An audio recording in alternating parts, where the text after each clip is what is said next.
नमस्कार दोस्तों, मैं Dharmendra Verma online study with DK में आपका बहुत बहुत स्वागत करता हूं। जैसे कि इससे पहले हमने वीडियो बनाया था 3 in 1 जिसमें हिंदी, पर्यावरण और गणित के 15-15 प्रश्न मिले थे।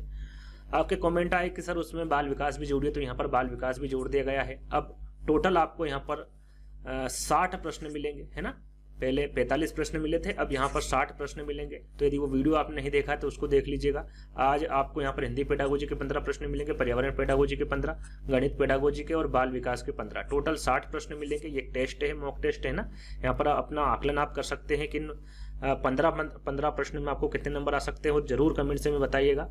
तो शुरुआत करने से पहले जैसा कि हम हर बार आपको बताते हैं कि हमारे apps online study with DK को आपको यहाँ पर डाउनलोड कर लेना है ना। यदि फ्री पीडीएफ आपको चाहिए तो फ्री पीडीएफ भी वहाँ पर अपलोड कर दी गई है, तो वो भी आप वहाँ से पढ़ सकते हैं। तो रेटिंग जरूर दे दीजिएगा, है ना। तो शुरुआत करते हैं। आज का पहला प्रश्न आपका देखिए, सबसे पहले हम हिंदी पेडागोजी के 15 प्रश्न देखेंगे। तो पहला प्रश्न आपका हिंदी पेडागोजी का, उपचारात्मक शिक्षण वहाँ विधि है। यहाँ पर उपचारात्मक शिक्षण के बारे में बताना है, किस प्रकार की विधि है। समस्याओं के कारण का सही पहचान करती है उपचारात्मक शिक्षण। समस्याओं को उलझाकर प्रस्तुत करती है, समस्याओं को करने में असफलता प्रदान करती है, या फिर समस्याओं का भाषाई नियमों पर ज्ञान प्रदान करती है।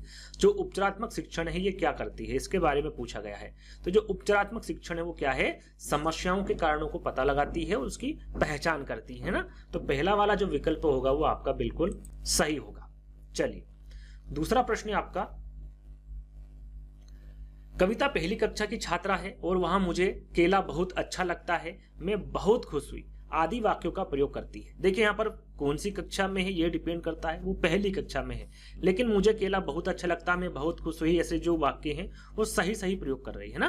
तो ये क्या है, सविता केवल मैं वाक्य वाले वाक्य बोलती है, लिंग वचन क्रिया आदि की दृष्टि से सर्वनाम का प्रयोग करना जानती है, केवल सर्वनाम का ही प्रयोग करती है, या फिर उपरोक्त में से कोई नहीं। देखिए मुझे केला बहुत अच्छा लगता है, मैं बहुत खुश हुई, ये जो यहाँ पर वो वाक्यों का प्रयोग कर रही है, तो इसमें क्या है, लिंग वचन क्रिया आदि की दृष्टि से सर्वनाम को क्या कर रही है, यहाँ पर प्रयोग करना जानती है ना। तो सेकंड वाला विकल्प आपका सही होगा। मैं प्रश्न पढ़ूं, 4 विकल्प पढ़ूं, इतने समय में आप यदि आंसर नहीं दे पा रहे तो वीडियो को पॉज कर लीजिएगा, रोक लीजिएगा, फिर आप आंसर चाहे तो कॉपी में देख सकते हैं या फिर कमेंट से में दे सकते हैं। लेकिन बताइएगा जरूर कि इन 15 प्रश्नों में आपको कितने नंबर आए हिंदी पेडागोजी में, है ना। अगला जो पेडागोजी आएगी उसमें अलग से आपको बताना है। तो यहाँ पर सही आंसर क्या होगा आपका, दूसरा वाला होगा। चलिए अगला प्रश्न आपका तीसरा, भाषा विकास के अंतर्गत अधिग्रहण करने की वहां अवस्था जिसमें बालक शुद्ध उच्चारण करने लगता है। यहाँ पर पूछा गया है सीधे सीधे कि जो शुद्ध उच्चारण करने बालक जो लगता है वो कितने वर्ष में करने लगता है, उसकी अवस्था क्या है। 2 वर्ष तक की अवस्था है, 3 वर्ष तक की, 8 वर्ष तक की, या फिर 12 वर्ष तक की।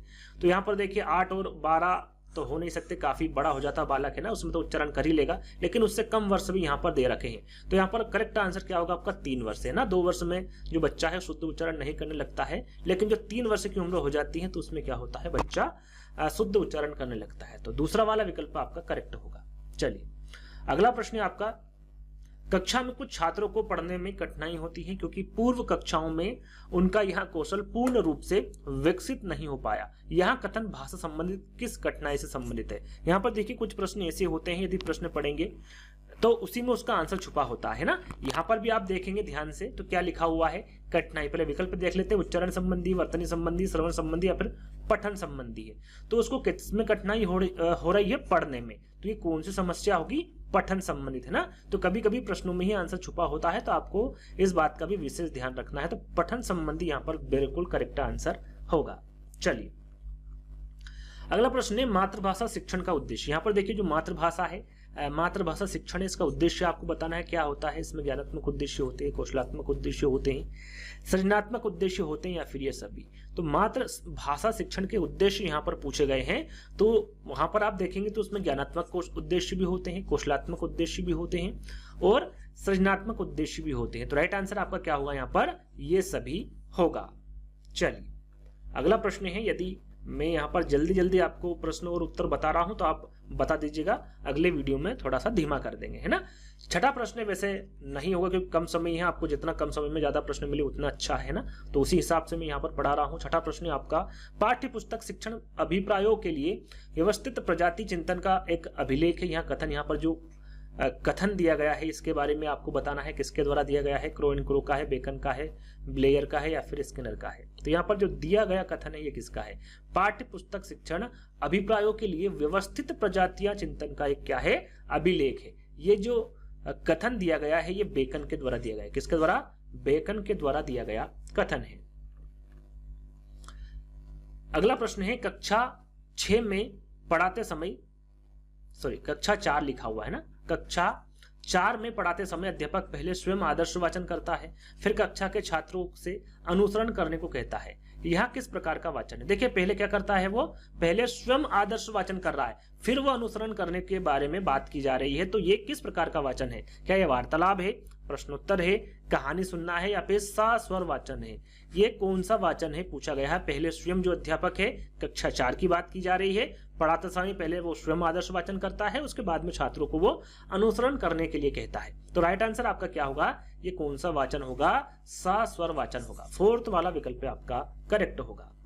अगला प्रश्न है भाषा विकास को प्रभावित करने वाला कारक नहीं है। प्रश्न को ध्यान से पढ़ना है, कौन सा कारक नहीं है। नेगेटिव प्रश्न पूछा गया है, क्या स्वास्थ्य, बुद्धि, लिंगी भिन्नता या फिर इनमें से कोई नहीं। तो यहाँ पर करेक्ट आंसर क्या होगा, भाषा विकास को प्रभावित करने वाला कौन सा कारक नहीं है, ये पूछा गया है।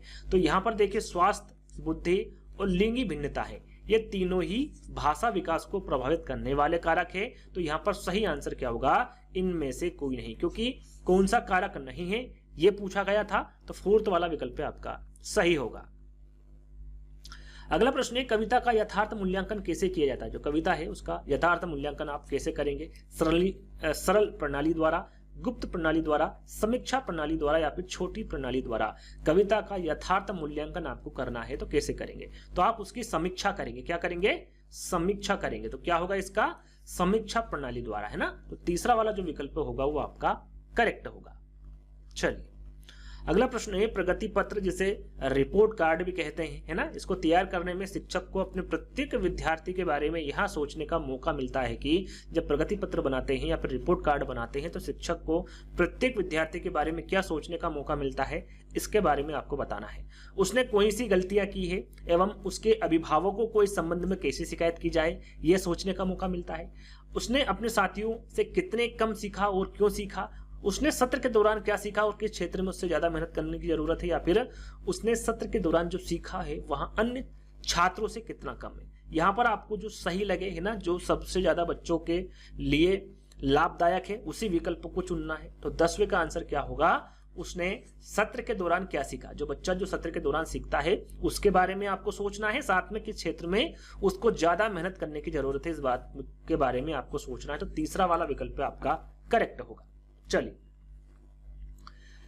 मूल्यांकन का प्रयोजन क्या होता है। बच्चों को डर के दबाव में अध्ययन के लिए प्रेरित करता है। मूल्यांकन बच्चों को 2 वर्गों में विभाजित करता है। बच्चे के विकास के हर पक्ष का मूल्यांकन करता है या फिर दूसरे के विचारों को निष्क्रिय रूप से स्वीकार करता है। तो कभी कभी क्या होता है, जो 4 विकल्प होते हैं इस प्रकार से दे दिए जाते हैं कि वहां पर जो सही विकल्प है उसका चुनाव करना आसान हो जाता है। जैसे कि यहाँ पर दिया हुआ है, बच्चों को डर के दबाव में मूल्यांकन आप कर रहे हैं तो इस प्रकार का होगा नहीं, 2 वर्गों में विभाजित नहीं होगा, दूसरे के विचार को निष्क्रिय रूप में। तीनों में देखेंगे तो नेगेटिव वर्ग दिया हुआ, लेकिन बच्चे के विकास के हर पक्ष का आप मूल्यांकन करेंगे, ये मूल्यांकन का प्रयोजन होता है ना। तो तीसरा वाला विकल्प आपका सही होगा। जो प्रश्न आपको नहीं आते हैं, आप जहां पर तुक्का लगाते हैं तो वहां पर इन बातों का भी ध्यान आपको रखना है, उसके बाद ही आपको तुक्का लगाना है। तो मूल्यांकन का जो प्रयोजन होता है वो क्या होता है, बच्चे के विकास के हर पक्ष का मूल्यांकन करना होता है। अगला प्रश्न है निम्न में से भाषा शिक्षण का कौन सा सिद्धांत नहीं है। देखिए यहाँ पर भी नेगेटिव प्रश्न पूछा गया है। हर बार मैं आपको बताता हूं, यदि आप एग्जाम देने जा रहे हैं तो सबसे पहले प्रश्नों को आपको सही पढ़ना है, उसके बाद चारों विकल्पों को पढ़ना है। क्या चयन का सिद्धांत है, शिक्षण सूत्रों का सिद्धांत है, बोलचाल का सिद्धांत है, या फिर इनमें से कोई नहीं। कौन सा सिद्धांत नहीं है भाषा शिक्षण का, यह आपको बताना है। तो आप देखेंगे चयन का सिद्धांत, शिक्षण सूत्रों का सिद्धांत और बोलचाल का सिद्धांत, ये तीनों ही आपके भाषा शिक्षण के सिद्धांत हैं। तो राइट आंसर आपका क्या हुआ यहाँ पर, इनमें से कोई नहीं। चलिए आगे बढ़ेंगे। अगला प्रश्न आपका, सहायक सामग्री वह सामग्री जो कक्षा में या अन्य शिक्षण परिस्थितियों में लिखित या बोली गई पादप सामग्री को समझने में सहायता प्रदान करती है। यहाँ पर जो दिया गया कथन है ये आपको बताना है किसका है। यहाँ पर सहायक सामग्री के बारे में कथन दिया गया है, तो ये डेंड का कथन है, एगुड का कथन है, स्ट्रॉन्ग का कथन है या फिर इनमें से कोई नहीं। तो यहाँ पर जो दिया गया कथन है ये किसका है, डेंड का कथन। किसका है, डेंड का। पहला वाला विकल्प आपका करेक्ट होगा। यहाँ पर सीटेट की एग्जाम अभी ऑफलाइन है, तो मुझे लगता है 1 से 2 प्रश्न आपके कथन से संबंधित पूछे जाएंगे, तो आपको कथन को भी याद कर लेना है ना। अगला प्रश्न है, एक समावेशी कक्षा में भाषा शिक्षण को सुगम बनाने के लिए आप निम्न में से क्या उपाय करेंगे। एक समावेशी कक्षा है जिसमें भाषा शिक्षण को सुगम बनाने के लिए आपको क्या उपाय करना होगा, यह आपको बताना है। हर प्रश्न को आपको एक शिक्षक के रूप में देखना, आप एक शिक्षक है, आप वहां पर क्या करेंगे, है ना, खुद को वहां पर रख के आपको सोचना है कि आप पाठ्य सामग्री एकत्रित करेंगे, छात्रों में योग्यताओं का विकास करेंगे, भाषा परिवेश का निर्माण करेंगे, या फिर उपरोक्त तो सभी। क्या करेंगे आप एक समावेशी कक्षा में। तो यहां पर आपका सही आंसर होगा आप क्या करेंगे, भाषा परिवेश का निर्माण करेंगे। क्या करेंगे, भाषा परिवेश का आप निर्माण करेंगे। तो यहां पर तीसरा वाला विकल्प आपका सही होगा, क्योंकि ये भाषा शिक्षण को सुगम बनाने के लिए पूछा गया है ना। तो भाषा परिवेश का आप क्या करेंगे, निर्माण करेंगे। तीसरा वाला विकल्प आपका सही होगा। चलिए अगला और अंतिम प्रश्न है आपका हिंदी पेडागोजी का, उसके बाद हम बात करेंगे पर्यावरण पेडागोजी की। उच्चारण दोष का कारण आपको यहाँ पर आपको बताना है, वर्गों के उच्चारण का ज्ञान होना है, शारीरिक कारण है, क्षेत्रीय बोलियों का प्रभाव है, या फिर उपरोक्त सभी। उच्चारण दोष का कारण आपको बताना है, जो बच्चे उच्चारण करने में त्रुटि करते हैं उसके बारे में यहाँ पर पूछा गया है। तो देखिए वर्गों का उच्चारण में जो अज्ञानता होती है वर्गों के उच्चारण की, ये भी एक दोष है। शारीरिक कारण भी हो सकता है ना, क्षेत्रीय बोलियों का प्रभाव भी हो सकता है। तो यहाँ पर सही आंसर आपका क्या होगा, उपरोक्त सभी होगा। चलिए अब यहाँ पर देखिए 15 प्रश्न आपके कंप्लीट हो गए हैं, किसके, हिंदी पेडागोजी के, है ना। इसमें आपको बताना है हर बच्चे को कि इन 15 प्रश्नों में आपको कितने नंबर आ रहे हैं ना। हर बच्चों को बताना है, क्योंकि यहाँ पर 15 प्रश्न के बाद फिर से एक प्रश्न से मैंने शुरुआत की है ताकि आपको किसी भी प्रकार का कंफ्यूजन ना हो, है ना। पर्यावरण पेडागोजी का यहाँ पर 15 प्रश्न मिलेंगे आपको। तो पहला प्रश्न है आपका पर्यावरण पेडागोजी का, और उसी का मुख्य उद्देश्य पूछा गया है। पर्यावरण शिक्षा का मुख्य उद्देश्य क्या होता है, औद्योगिकरण की प्रक्रिया को मंद करना होता है, शुद्ध पेयजल आपूर्ति होता है, खाद्य पदार्थों के उत्पादन पर जोर, या फिर प्राकृतिक संसाधनों को नष्ट होने से बचाना। यहाँ पर भी 4 विकल्प इस प्रकार से रखे गए हैं कि आप आसानी से सही विकल्प का चयन कर सकते हैं। पर्यावरण शिक्षा का मुख्य उद्देश्य क्या होता है, प्राकृतिक संसाधनों को नष्ट होने से बचाना, यह पर्यावरण शिक्षा का मुख्य उद्देश्य होता है। चलिए अगला प्रश्न है दूसरा आपका, कक्षा शिक्षण में दृश्य सामग्री का प्रयोग करने में आप किस बात का ध्यान रखेंगे। प्रश्न को आपको ध्यान से पढ़ना है। कक्षा शिक्षण में दृश्य सामग्री का प्रयोग करने में आप किस बात का ध्यान रखेंगे, ये पूछा गया है। दृश्य सामग्री का प्रयोग करने में, है ना, क्या उसे नाटकीय ढंग से प्रस्तुत करेंगे, वहां पाठ्य विषय के अनुरूप है, वहां बच्चों को अज्ञात से ज्ञात की ओर ले जाने वाली हो, या फिर उसके बारे में बच्चों को पहले से बता देंगे। क्या करेंगे, किस बात का आप विशेष ध्यान रखेंगे, इसके बारे में आपको बताना है। तो यहां पर देखिए कक्षा शिक्षण में दृश्य सामग्री का प्रयोग करते समय आपको इस बात का ध्यान रखेंगे कि जो दृश्य सामग्री आप बता रहे हैं वह पाठ्य विषय के अनुरूप हो, यानी पाठ्य विषय में जो है उसी प्रकार से आप दृश्य सामग्री को रखेंगे, है ना। तो सेकंड वाला विकल्प आपका बिल्कुल करेक्ट होगा।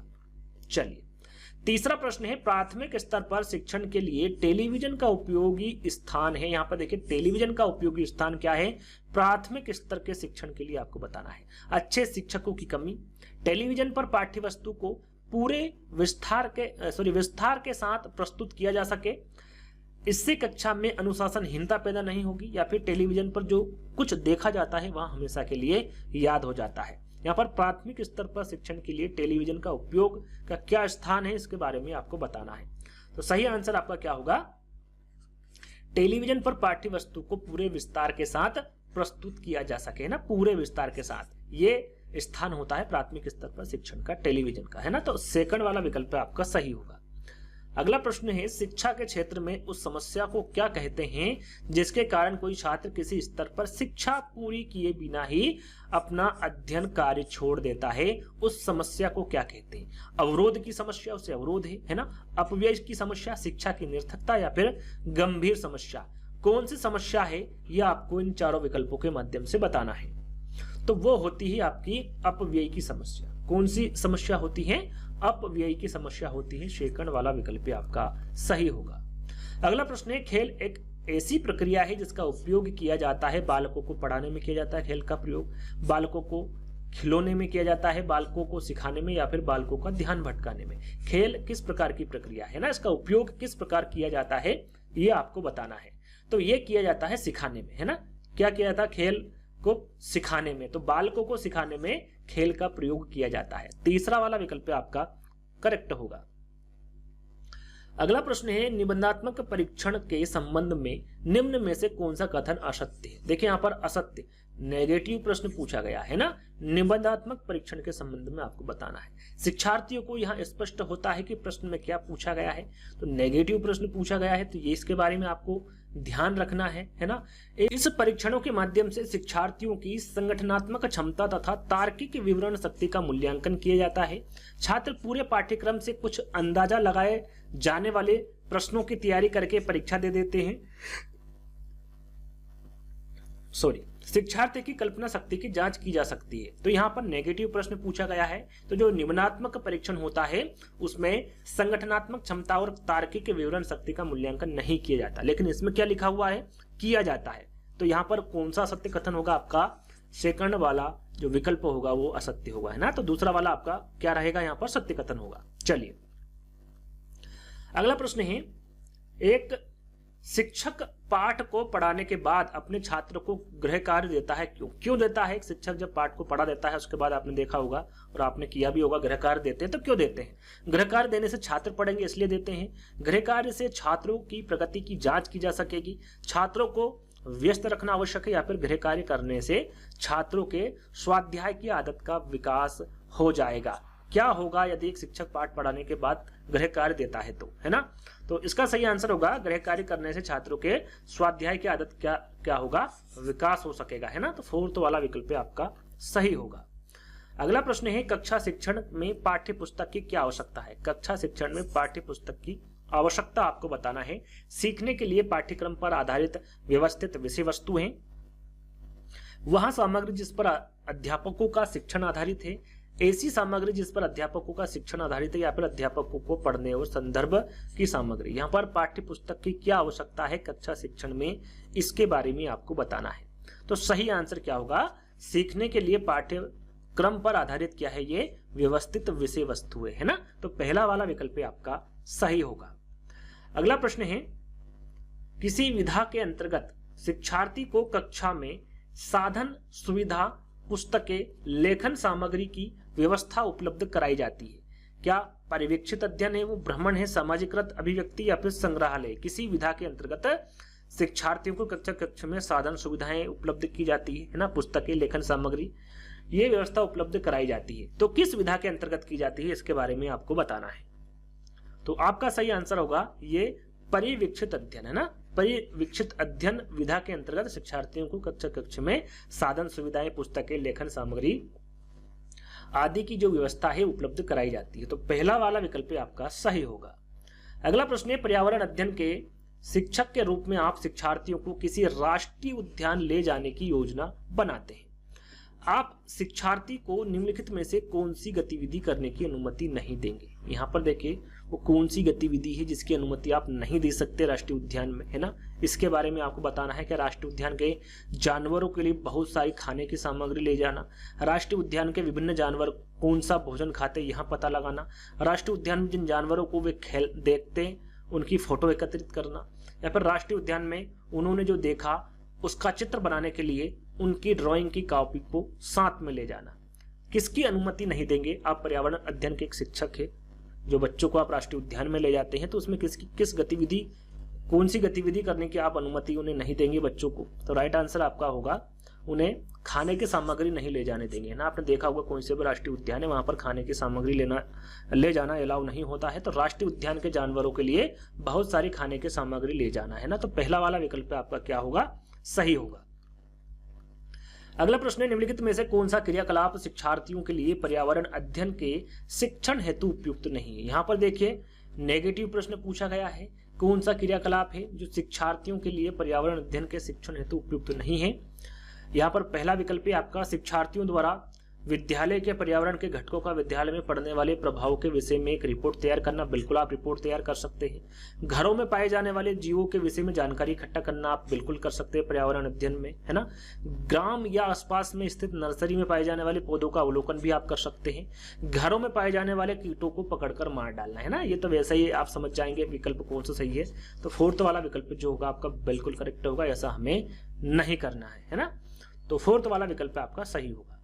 अगला प्रश्न है, रिक्त स्थान से अभिप्राय अनुभवों की उस नियोजित श्रृंखला से है जो उद्दीपक अनुक्रिया संबंध के संदर्भ में प्रभावित माने जाने वाली दक्षता की ओर अग्रसर करती है। क्या वो अभिक्रमिक अनुदेशन से अभिप्राय है, अभिप्रेरणा से, सृजनात्मकता है या फिर योजना से है?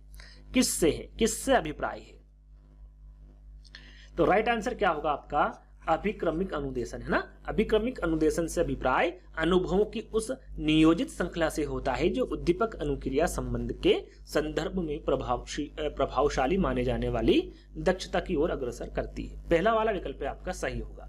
अगला प्रश्न है, निम्नलिखित में से क्या पर्यावरण अध्ययन में शिक्षण हेतु सर्वाधिक उपयुक्त है? यहाँ पर देखिए पॉजिटिव प्रश्न पूछा गया, पर्यावरण अध्ययन में शिक्षण हेतु सर्वाधिक उपयुक्त क्या है, इसके बारे में आपको यहाँ पर बताना है। शिक्षार्थियों के कक्षागत अनुभव को बाहरी दुनिया से जोड़ना, शिक्षार्थियों हेतु यहाँ सूचना उपलब्ध कराना कि उन्हें कौन सी पुस्तक पढ़नी चाहिए, शिक्षार्थियों को विभिन्न विषयों पर व्याख्यान देना, या फिर पर्यावरण अध्ययन से संबंधित तकनीकी शब्दों का आकलन करना। यहाँ पर आप चारों विकल्प देखेंगे तो कहीं ना कहीं आपको चारों विकल्प सही लगेंगे, लेकिन यहाँ पर सर्वाधिक उपयुक्त कौन सा है पर्यावरण अध्ययन में शिक्षण हेतु, ये पूछा गया है। तो सर्वाधिक उपयुक्त कौन सा है आपका पर्यावरण अध्ययन के बारे में पूछा जा रहा है। तो शिक्षार्थियों को कक्षागत अनुभव को क्या करना है, बाहरी दुनिया से जोड़ना, है ना। तो पहला वाला विकल्प आपका क्या होगा, करेक्ट होगा।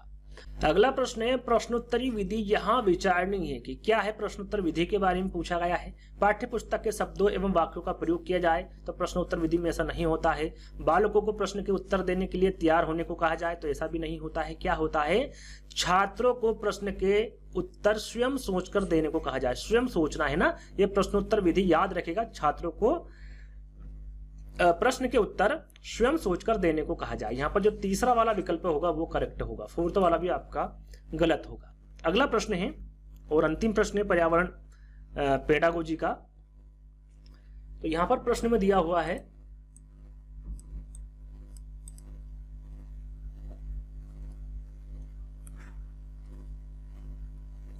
पर्यावरणीय प्रदूषण पर दिया जाने वाला दत्त कार्य, है ना, इसको क्या बोलते हैं, असाइनमेंट भी कहा जाता है ना। निम्न में से किस प्रकार शिक्षार्थियों की सहायता करेगा? जो दत्त कार्य है, ये पर्यावरण प्रदूषण पर दिए जाने वाला दत्त कार्य है, ये किस प्रकार शिक्षार्थियों की सहायता करेगा, इसके बारे में आपको बताना है। पर्यावरणीय प्रदूषण पर शिक्षार्थियों को सूचना खोजने, अपने विचारों का निर्माण करने और उन पर संवेदनशीलता जागृत करने का अवसर प्रदान करता है। दत्त कार्य शिक्षार्थियों के साथ अभिभावकों को भी जागृत करता है। प्रतिदिन पर्यावरणीय प्रदूषण पर गृह कार्य तथा कक्षा में अभ्यास कार्य के रूप में दत्त कार्य शिक्षार्थियों में जागरूकता का विकास करता है, या फिर उपरोक्त सभी कथन सत्य है। क्या है इसका सही आंसर? तो देखिए यहाँ पर पर्यावरण प्रदूषण पर दिए जाने वाला जो दत्त कार्य है या फिर असाइनमेंट है, वो किस प्रकार शिक्षार्थियों की सहायता करेगा? तो वो सहायता करेगा आपका पर्यावरणीय प्रदूषण पर शिक्षार्थियों को सूचना खोजने में, अपने विचारों का निर्माण करने में और उन पर संवेदनशीलता जागृत करने का अवसर प्रदान करने में। साथ ही दत्त कार्य शिक्षार्थियों के साथ साथ अभिभावकों को भी क्या करता है, जागृत करता है। तो पहला वाला, दूसरा वाला, तीसरा वाला, ये तीनों ही आपके सत्य कथन है। राइट आंसर आपका क्या होगा, फोर्थ वाला, है ना। फोर्थ वाला विकल्प आपका करेक्ट होगा। चलिए यहाँ पर आपके जो 15 प्रश्न है पर्यावरण पेडागोजी के, वो समाप्त होते। तो इनमें आपको कितने नंबर आए ये आपको जरूर बताना है। अब बात करेंगे गणित पेडागोजी के 15 प्रश्नों के बारे में, है ना। उसके बाद हम बाल विकास के 15 प्रश्न के बारे में बात करेंगे। तो गणित पेडागोजी का आपका पहला प्रश्न है, प्राथमिक स्तर पर गणित की पहेलियां मदद करती है। किसमें मदद करती है? जो गणित की पहेलियां है इसके बारे में पूछा गया है। कक्षा के प्रतिभा संपन्न विद्यार्थियों को पहचानने में मदद करती है, विद्यार्थियों को मनोरंजन प्रदान करने में मदद करती है, समस्या सुलझाने के कौशलों को परखने में मदद करती है, या फिर समस्या सुलझाने के कौशलों को प्रोत्साहित करती है। तो जो गणित की पहेलियां होती हैं ये समस्या सुलझाने के कौशलों को क्या होता है, परखने में मदद करती है। तो यहाँ पर तीसरा वाला जो विकल्प होगा वो आपका सही होगा। अगला प्रश्न है, गणितीय संचारण उल्लेख करता है। जो गणितीय संचारण है ये क्या उल्लेख करता है? गणितीय विचारों को समाहित और संगठित करने की क्षमता है, समस्याओं को सुलझाने की क्षमता है, गणित प्रश्नोत्तरी में भाग लेने का कौशल है, या फिर गणित की कक्षा में बोलने की क्षमता है। गणितीय संचरण क्या उल्लेख करता है या फिर किसका उल्लेख करता है? दूसरे का सही आंसर क्या होगा? गणित विचारों को समाहित और संगठित करने की क्या है? क्षमता है। तो पहला वाला जो विकल्प होगा वो आपका करेक्ट होगा। अगला प्रश्न, राष्ट्रीय पाठचर्या रूपरेखा, जिसको हम शॉर्ट फॉर्म में क्या कहते हैं? एनसीएफ कहते हैं ना। एनसीएफ क्या कहते हैं? 2005। वर्ष 2005 के अनुसार प्राथमिक विद्यालय में गणित पढ़ाने का जो मुख्य उद्देश्य होता है वो कौन सा नहीं है? नेगेटिव प्रश्न पूछा गया, ध्यान दीजिएगा, है ना। कौन सा नहीं है गणित पढ़ाने का मुख्य उद्देश्य? बच्चे की सोच विचार प्रक्रिया को गणितीय रूप देना, बच्चों के संदर्भ में गणित का वर्णन करना, समस्या समाधान में कौशल को बढ़ाना, या फिर गणित में उच्चतर पढ़ाई की तैयारी करना। क्या है एनसीएफ 2005 का कौन सा मुख्य उद्देश्य नहीं गणित पढ़ाने का? तो जो मुख्य उद्देश्य होता है नहीं है वो है गणितीय रूप देना, है ना। बच्चे की सोच विचार प्रक्रिया का गणितीय रूप देना, ये गणित पढ़ाने का मुख्य उद्देश्य नहीं है ना। याद रखिएगा एनसीएफ 2005 के अनुसार। तो पहला वाला जो विकल्प होगा वो करेक्ट होगा। अगला प्रश्न है, प्राथमिक स्तर पर गणित की पाठ्य पुस्तकों की सबसे अधिक महत्वपूर्ण विशेषता निम्नलिखित में से कौन सी है? यहाँ पर देखिए सबसे अधिक महत्वपूर्ण विशेषता आपको बतानी है। प्राथमिक स्तर पर गणित की पाठ्य पुस्तकों की सबसे अधिक महत्वपूर्ण विशेषता कौन सी है? संकल्पनाओं का उच्चतर कक्षाओं में संबंध जोड़ा जाना चाहिए, संकल्पनाओं को जटिल से सरल रूप से प्रदर्शित किया जाना चाहिए, संकल्पनाओं को पूर्णता श्रेणीबद्धता में प्रस्तुत किया जाना चाहिए, या फिर संकल्पनाओं को मूर्त से अमूर्त रूप में प्रस्तुत किया जाना चाहिए। किस प्रकार प्रस्तुत किया जाना चाहिए ये आपको इन चारों विकल्पों के माध्यम से बताना है और सबसे अधिक महत्वपूर्ण विशेषता का चयन करना है।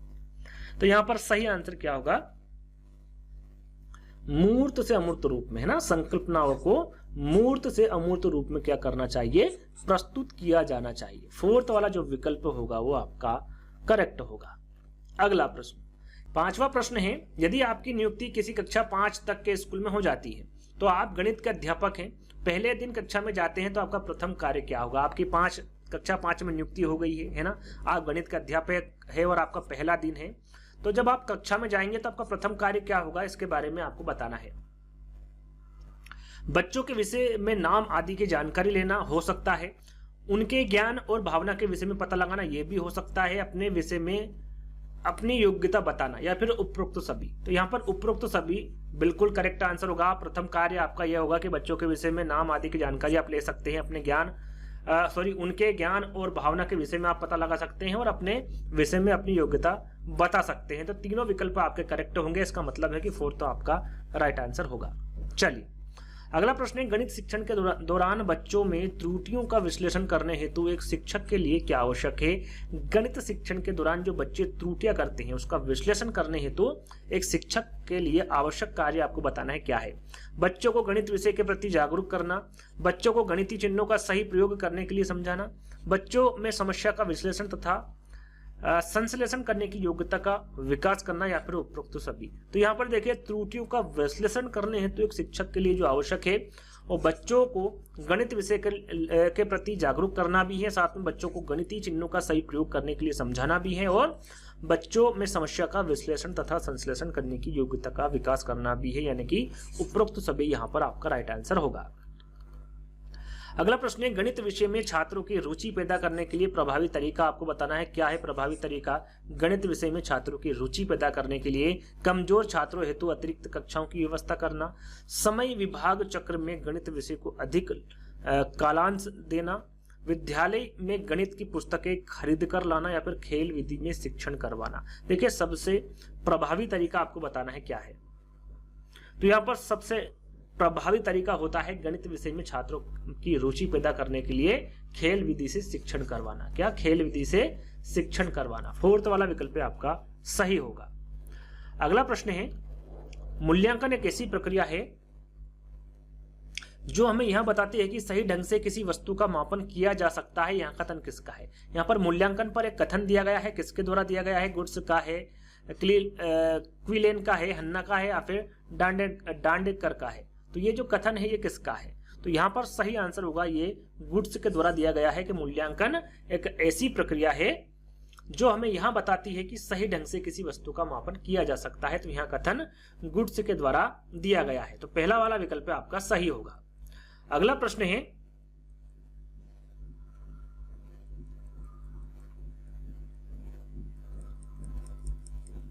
गणितीय मस्तिष्क को तीक्ष्ण एवं तीव्र बनाने में उसी प्रकार कार्य करता है जैसे किसी औजार को तीक्ष्ण करने में काम आने वाला पत्थर। इसके अध्ययन से स्पष्ट है कि तर्कसम्मत एवं क्रमबद्ध रूप से भली भांति सोचने की शक्ति आती है। यहाँ जो कथन है ये किसका है? यहाँ पर जो कथन है इसके बारे में आपको बताना है कि ये दिया गया कथन किसका है। 4 विकल्प है आपके सामने। हब्स का है, प्लेटो का है, सल्टज का है या फिर लोक का है। तो यहां पर जो दिया गया कथन है ये हब्स के द्वारा दिया गया कथन है। चलिए अगला प्रश्न है आपका, गणित विषय में मूल्यांकन एक प्रक्रिया है जिसका क्या आशय है बच्चों में यहां पता लगाना कि गणित में उसकी रुचि का समावेश है। मूल्यांकन से अध्यापक द्वारा बच्चों की शैक्षिक उपलब्धि का पता लगाना, बच्चों की कमजोरी का पता लगाना या फिर उपरोक्त में से कोई नहीं। गणित विषय में मूल्यांकन का आपको बताना है मूल्यांकन क्या है ना, गणित विषय में। तो यहाँ पर 10वें का सही आंसर होगा आपका, मूल्यांकन से अध्यापकों द्वारा बच्चों की शैक्षिक उपलब्धि का क्या होता है पता लगाया जा सकता है ना। तो यहाँ पर सेकंड वाला विकल्प आपका सही होगा। अगला प्रश्न है, गणित सभी विज्ञानों का सिंह द्वार व कुंजी है। यह कथन किसका है? काफी इंपोर्टेंट कथन है, आपको पता होना चाहिए। ड्यूइट का है, बेकन का है, स्किनर का है या फिर कॉमेट का है। तो यहाँ पर जो दिया गया कथन है ये बेकन के द्वारा दिया गया है कि जो गणित है वो सभी विज्ञानों का सिंह द्वार व कुंजी है। अगला प्रश्न है, कक्षा में गणित शिक्षण के साथ साथ आयोजित की जाने वाली मासिक परीक्षाओं की आवश्यकता क्यों होती है? छात्रों की कमजोरी दूर करने के लिए होती है, छात्रों की वार्षिक परीक्षाओं में अंक वृद्धि करने के लिए, छात्रों के अधिक से अधिक अभ्यास के लिए, या फिर छात्रों के गणित के प्रति रुचि बढ़ाने के लिए। आपने देखा होगा कक्षा में गणित शिक्षण के साथ साथ आयोजित की जाने वाली जो मासिक परीक्षाएं होती, मासिक परीक्षाएं ली जाती हैं, तो वो क्यों ली जाती है, क्यों आवश्यक है, इसके बारे में आपको बताना है। तो आवश्यक है छात्रों के अधिक से अधिक अभ्यास के लिए ना, छात्रों का अधिक से अधिक अभ्यास हो सके इसलिए मासिक परीक्षाओं की आवश्यकता होती है। तो तीसरा वाला विकल्प आपका सही होगा। अगला प्रश्न है, गणित की समकेंद्रीय पद्धति की विशेषता। यहाँ पर समकेंद्रीय पद्धति की विशेषता आपको बताना है। सरल से कठिन की ओर है, कठिन से सरल की ओर है, सरल से सरल की ओर या फिर कठिन से कठिन की ओर है। गणित की समकेंद्रीय पद्धति की विशेषता क्या होगी? सही आंसर होगा सरल से कठिन की ओर। क्या है इसकी विशेषता? सरल से कठिन की ओर है। तो पहला वाला विकल्प आपका सही होगा। अगला प्रश्न है, मूल्यांकन की दृष्टि से एक अच्छी परीक्षा में सामान्यतः निम्नलिखित में से कौन सा गुण आवश्यक नहीं है? अच्छी परीक्षा में जो सामान्यतः आवश्यक गुण नहीं है उसके बारे में आपको बताना है। विश्वसनीयता बिल्कुल है, वेदता बिल्कुल है, परिणाम है, व्यापकता है। क्या है चारों विकल्पों में से? तो देखिए यहाँ पर परिणाम, जो गुण आवश्यक नहीं है वो परिणाम आवश्यक नहीं होता है। क्या? परिणाम है ना। तो तीसरा वाला जो विकल्प होगा वो सही होगा, है ना। तो अगले प्रश्न की ओर बढ़ेंगे। अगला प्रश्न है आपका और अंतिम प्रश्न है ये, डॉक्टर B.S. ब्लूम के अनुसार वर्तमान परीक्षा प्रणाली में निम्नलिखित में से कौन सा एक दोष नहीं है? देखिए ब्लूम से काफी प्रश्न पूछे जाते हैं, है ना, तो आपको पता होना चाहिए इनसे संबंधित। तो क्या पहला वाला विकल्प है, कक्षा में जो कार्य किया जाता है, नेगेटिव प्रश्न पूछा गया है, इस पर विशेष ध्यान देना है। कक्षा में जो कार्य किया जाता है वो विषय के उद्देश्य को ध्यान में रखकर नहीं किया जाता है। प्रश्न पत्र में मौलिकता का पूर्ण अभाव रहता है। उत्तर पुस्तिकाओं का मूल्यांकन करने में शिक्षक की आत्मनिष्ठा का प्रभाव पड़ता है, या फिर उपरोक्त पाठ्यक्रम का सही निर्माण करना। यहाँ पर कौन सा दोष नहीं है इसके बारे में आपको बताना है। तो सही आंसर होगा उपयुक्त पाठ्यक्रम का सही निर्माण करना। फोर्थ वाला विकल्प आपका बिल्कुल करेक्ट होगा, ये एक दोष नहीं है। तो ये जो गणित पेडागोजी के 15 प्रश्न है वहीं पर समाप्त होते हैं। इसमें आपको कितने नंबर आए कमेंट्स के माध्यम से बताइएगा। चलिए अब बाल विकास के 15 प्रश्न की बात कर लेते हैं। पहला प्रश्न है, एक खेल क्रिया के दौरान चोट लगने पर रोहन रोने लगा। यहाँ देखकर उसके पिता ने कहा कि लड़कियों की तरह व्यवहार ना करो, लड़के रोते नहीं है। जो लैंगिक रूढ़िवादिता के जो प्रश्न है काफी पूछे जाते हैं। आपने देखा होगा 1 से 2 प्रश्न आपके एग्जाम में पूछे ही जाते हैं, तो याद रखिएगा काफी पहले भी पूछे जा चुके हैं। तो इसका सही आंसर क्या होगा? पिता का क्या कथन है कि लैंगिक रूढ़िवादिताओं को दर्शाता है, यह कथन लैंगिक रूढ़िवादिताओं को चुनौती देता है, लैंगिक भेदभाव को कम करता है, या फिर लैंगिक समानता को बढ़ाता है। क्या करता है यह कथन? तो सही आंसर क्या होगा? ये लैंगिक रूढ़िवादिताओं को दर्शाता है ना। तो पहला वाला विकल्प आपका सही होगा। अगला प्रश्न है, एक प्रगतिशील कक्षा में अध्यापक को अटल पाठ्यक्रम का पालन करना चाहिए, विद्यार्थियों में प्रतिस्पर्धा पर बल देना चाहिए, ज्ञान की संरचना के लिए प्रचुर मौके प्रदान करने चाहिए, या फिर विद्यार्थियों को उनके अकादमिक अंकों के आधार पर नामांकित करना चाहिए। प्रगतिशील कक्षा में क्या करना चाहिए इसके बारे में पूछा गया है। तो यहां पर आपका सही आंसर होगा 2 का ज्ञान की संरचना के लिए प्रस्तुत मौके प्रदान किए जाने चाहिए एक प्रगतिशील कक्षा में, है ना। तो तीसरा वाला जो विकल्प होगा वो सही होगा, है ना। तो अगले प्रश्न की ओर बढ़ेंगे। अगला प्रश्न है आपका, एक गतिविधि के दौरान छात्रों को संघर्ष करते देख एक अध्यापिका बच्चों को संकेत और इशारा जैसे क्या, क्यों, कैसे प्रदान करने का फैसला करती है। लेव वाइगोत्स्की के सिद्धांत के अनुसार अध्यापिका की यह योजना बच्चों को अधिगम के लिए अनुप्रेरित या फिर निष्प्रेरित करेगी। अधिगम के लिए पाठ या फिर आधारभूत संरचना का काम करेगी, छात्रों में प्रत्याहार या फिर निकास प्रवृत्ति पैदा करेगी, या फिर अधिगम की प्रक्रिया में अर्थहीन होगी। वो क्या करेगी, है ना। यहाँ योजना के बारे में आपको बताना है लेव वाइगोत्स्की के सिद्धांत के अनुसार। तो तीसरे का करेक्ट आंसर होगा वो अधिगम के लिए या फिर आधारभूत संरचना का काम करेगी, है ना। यहां पर जो सेकंड वाला विकल्प होगा वो आपका सही होगा। अगला प्रश्न है, बच्चों के समाजीकरण के संदर्भ में निम्न में से कौन सा कथन सही है। यहां पर देखिए कौन सा कथन सही है बच्चों के समाजीकरण के संदर्भ में, ये आपको बताना है ना। तो पहला विकल्प आपका विद्यालय समाजीकरण का एक द्वितीयक कारक है, जो परिवार समाजीकरण का एक प्राथमिक कारक है। विद्यालय समाजीकरण का एक प्राथमिक कारक है और समकक्षी समाजीकरण का द्वितीयक कारक है। समकक्षी समाजीकरण का यह प्राथमिक कारक है और परिवार समाजीकरण का यह द्वितीयक कारक है, या फिर परिवार एवं जनसंचार दोनों ही क्या है, समाजीकरण के द्वितीयक कारक है। यहाँ पर बच्चों के समाजीकरण के संदर्भ में कौन सा कथन सही है इसके बारे में बताना है ना। पॉजिटिव प्रश्न पूछा गया है, तो यहां पर सही आंसर क्या होगा,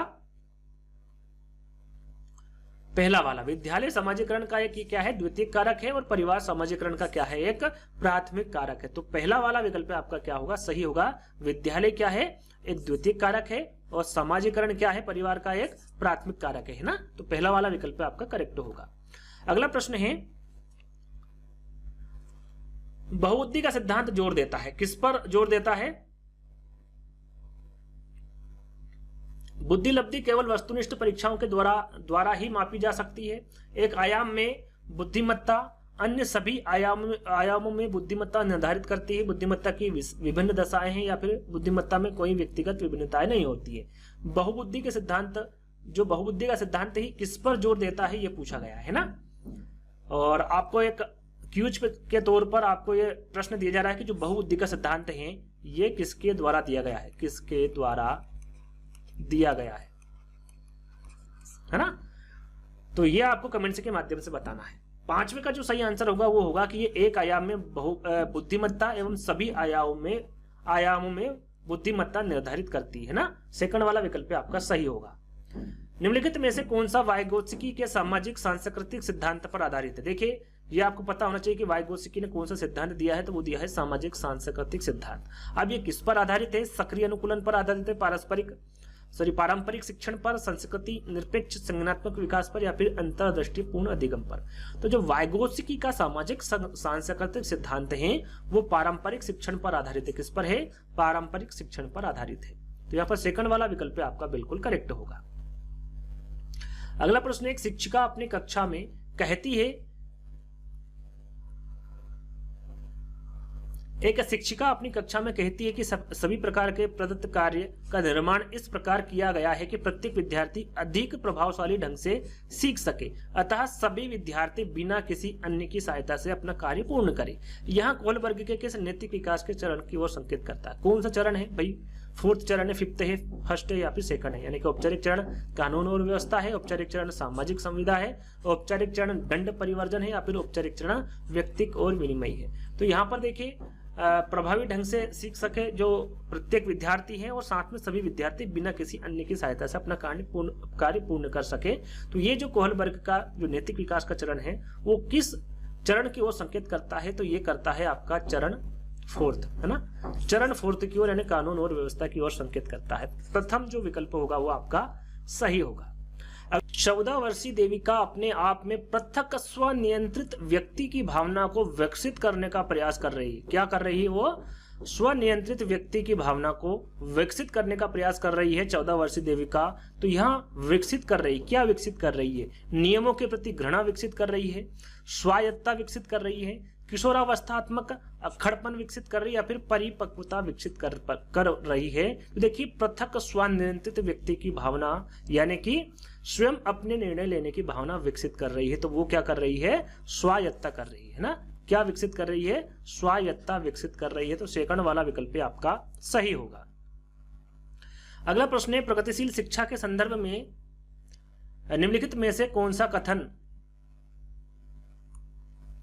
जॉन ड्वी के अनुसार समुचित है। यहाँ पर जॉन ड्वी के अनुसार आपको बताना है, कक्षा में प्रजातंत्र का कोई स्थान नहीं होना चाहिए, विद्यार्थियों को स्वयं ही सामाजिक समस्याओं को सुलझाने में सक्षम होना चाहिए, जिज्ञासा विद्यार्थियों के स्वभाव में अंतर्निहित नहीं है अपितु इसका कर्षण या फिर संवर्धन करना चाहिए, कक्षा में विद्यार्थियों को निरीक्षण करना चाहिए ना कि सुनना चाहिए। यहाँ पर प्रगतिशील शिक्षा के संदर्भ में आपको निम्नलिखित में से कौन सा कथन जॉन ड्वी के अनुसार समुचित है, इसके बारे में आपको बताना है कौन सा उचित है जॉन ड्वी के अनुसार। तो राइट आंसर आपका यहाँ पर होगा, विद्यार्थी को स्वयं ही सामाजिक समस्याओं को सुलझाने में क्या होना चाहिए, सक्षम होना चाहिए ना। ये जॉन ड्वी के अनुसार समुचित कथन है। तो सेकंड वाला विकल्प आपका सही होगा। भाषा अवबोधन के संबंध में विकार आपको बताना है कौन सा है, चालाघात है, पठन वैकल्य है, वाक संबंध रोग है या फिर भाषा घात है। तो ये जो भाषा अवबोधन के संबंध में विकार पूछा गया है तो ये कौन सा होगा, भाषाघात विकार होगा। ये मस्तिष्क से संबंधित होता है, इसमें बोलने लिखने में इसमें कठिनाई होती है ना। तो यहाँ पर सही आंसर क्या होगा आपका, फोर्थ वाला होगा। ये मस्तिष्क का एक ऐसा विकार होता है जिसमें व्यक्ति के बोलने में, लिखने में तथा बोले और लिखे हुए शब्दों को समझाने या फिर प्रकट करने में अनियमितता होती है। तो फोर्थ वाला विकल्प आपका क्या होगा, करेक्ट होगा। अगला प्रश्न है, निम्नलिखित में से कौन सी संज्ञानात्मक क्रिया दी गई सूचना के विश्लेषण के लिए प्रयोग में लाई जाती है, वर्णन करना, पहचान करना, अंतर करना या फिर वर्गीकृत करना। यहाँ पर संज्ञानात्मक क्रिया दी गई सूचना के विश्लेषण के लिए प्रयोग में लाई जाने वाली कौन सी संज्ञानात्मक क्रिया है, तो वो है अंतर करना। क्या है, अंतर करना। तीसरा वाला विकल्प आपका सही होगा। अगला प्रश्न है, राजेश अति लोलुप पाठक है। लोलुप का मतलब होता है यहाँ पर जिज्ञासु। किस प्रकार का पाठक है वो, जिज्ञासु पाठक है। वह अपने कोर्स की पुस्तक पढ़ने के अतिरिक्त प्राय पुस्तकालय जाता है। भाई अपने कोर्स जो लिया हुआ है उसकी पुस्तक पढ़ लेता है, उसके साथ में वो पुस्तकालय भी जाता है और भिन्न प्रकार की वो पुस्तकें भी पढ़ता है। इतना ही नहीं, राजेश भोजन अवकाश में अपने परियोजना कार्य करता है। उसे परीक्षाओं के लिए पढ़ने के लिए अपने शिक्षकों अथवा अभिभावकों द्वारा कभी भी कहने की जरूरत नहीं होती है, वो अपना आप ही पढ़ लेता है ना, और वह वास्तव में सीखने का आनंद लेता नजर आता है। उसे रिक्त स्थान के रूप में सर्वाधिक बेहतर रूप में वर्णित किया जा सकता है। सबसे बेहतर रूप में किस विकल्प को किया जा सकता है वर्णित, इसके बारे में आपको बता रहा है। आंतरिक रूप से अभिप्रेरित शिक्षार्थी, तथ्य आधारित शिक्षार्थी, शिक्षक अभिप्रेरित शिक्षार्थी, आकलन आधारित शिक्षार्थी। तो यहाँ पर देखिए आंतरिक रूप से जो राजेश है वो सभी अपने आप ही करता है ना, उसे किसी के बताने की आवश्यकता नहीं होती। तो आंतरिक रूप से अभिप्रेरित है, तो आंतरिक रूप से अभिप्रेरित अभ्यर्थी यहाँ पर बिल्कुल करेक्ट आंसर होगा। अगला प्रश्न है, यदि पूर्व प्राथमिक स्तर पर बच्चों पर खोज करने की अनुमति दे दी जाए तो वे संतुष्ट हो जाते हैं। जब उन्हें हतोत्साहित किया जाता है तो वे व्यवस्थित हो जाते हैं। वे ऐसा इसलिए करते हैं कि उनकी अभिप्रेरणा के कारण करते हैं। यहाँ पर किस लिए करते हैं, यहाँ पर रिक्त स्थान दिया हुआ है तो वो अपनी शक्तियों के उपयोग करते हैं, अपनी उपेक्षा को कम करने के लिए, कक्षा के साथ संबंध होने के लिए या फिर कक्षा में अव्यवस्था फैलाने में। तो यहाँ पर देखिए, यदि पूर्व प्राथमिक स्तर पर बच्चों पर खोज करने की अनुमति दे दी जाती है तो वो क्या होते हैं, संतुष्ट हो जाते हैं। जब उन्हें हतोत्साहित किया जाता है तो वो व्यवस्थित हो जाते हैं। तो वे ऐसा अपनी उपेक्षा को कम करने की, उनकी अभिप्रेरणा के कारण करते हैं। क्या है, अपनी उपेक्षा को कम करने की। तो यहाँ पर सेकंड वाला विकल्प आपका सही होगा। अगला प्रश्न है, मानव बुद्धि एवं विकास की समझ शिक्षा को रिक्त स्थान के योग्य बनाती है। निष्पक्ष रूप से अपने शिक्षा का अभ्यास, शिक्षण के समय शिक्षार्थी के संवेगों पर नियंत्रण बनाए रखना, विविध शिक्षार्थियों के शिक्षण के बारे में स्पष्टता या फिर शिक्षार्थियों को यहाँ बनाने की वे अपने जीवन को कैसे सुधार सके। तो यहाँ पर 14 का आंसर क्या होगा, यहाँ पर आपका 14वें का आंसर होगा, मानव बुद्धि एवं विकास की समझ शिक्षक को योग्य बनाती है कि विविध शिक्षार्थियों के शिक्षण के बारे में स्पष्टता के योग्य बनाती है। तीसरा वाला विकल्प आपका करेक्ट होगा। अगला और अंतिम प्रश्न है, यूं कहे तो बाल विकास का आपका अंतिम प्रश्न है और यूं कहे तो आपका वीडियो का 60वां प्रश्न है ना। यहाँ पर आपका वीडियो समाप्त हो जाएगा। निम्नलिखित में से कौन सा कथन सत्य है ये आपको बताना है। शिक्षक द्वारा प्रश्न पूछना संज्ञानात्मक विकास में बाधक है। कौन सा कथन सत्य है ये आपको बताना है। विकास और सीखना समाज सांस्कृतिक संदर्भों में अप्रभावित रहता है, ये प्रभावित रहता है। है ना, तो ये आपका गलत हो गया। शिक्षार्थी एक निश्चित तरीके से सीखता है तो निश्चित तरीके से नहीं सीखता है। खेलना संज्ञान और सामाजिक दक्षता के लिए सार्थक है, तो बिल्कुल सही, खेलना जो है वो संज्ञान और सामाजिक दक्षता के लिए सार्थक है। तो फोर्थ वाला जो विकल्प होगा वो आपका करेक्ट होगा। और यहीं पर आपके जो बाल विकास के 15 प्रश्न है वो यहीं पर समाप्त होते हैं। तो इसमें कितने नंबर आए आपको बताना है। टोटल 60 प्रश्न आपको मिल चुके हैं। तो यदि आपको वीडियो अच्छा लगा हो तो लाइक करना है, शेयर करना है, चैनल को सब्सक्राइब कर लेना है। और अभी तक हमारे ऐप से ऑनलाइन स्टडी विद डीके को डाउनलोड नहीं किया है तो डाउनलोड कर लीजिएगा, वहां पर सारी चीजें आपको 29 रुपये में प्राप्त हो रही है। तो जल्द ही दोस्तों एक नए वीडियो के साथ मिलते हैं, जब तक के लिए धन्यवाद।